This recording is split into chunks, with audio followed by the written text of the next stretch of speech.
এইখানে পেঁয়াজ কুচি হয়েছে, কাঁচামরিচ পাইকে গেছে সুন্দর দেখেন।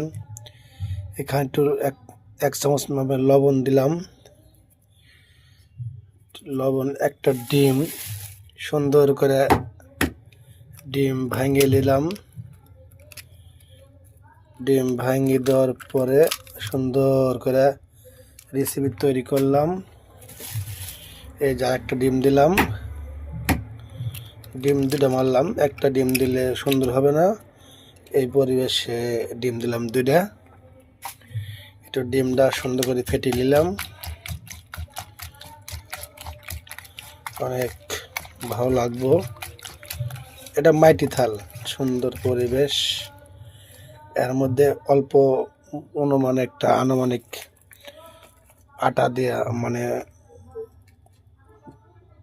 এই যে সুন্দর একটা আটা দেয়া, এখানে অনেক সুন্দর পরিবেশ তৈরি হচ্ছে। একা মানুষ তো অল্পই হবে। এই যে সুন্দর একটা, এখানে পানি দিলেও সুন্দর হবে, না দিলেও চলবে। তেল আছে, একটু সরষের তেল দিতে পারেন, সয়াবিন তেল দিতে পারেন। সুন্দর একটা রেসিপি তৈরি হচ্ছে, খুব ভালো লাগবে রেসিপিটা।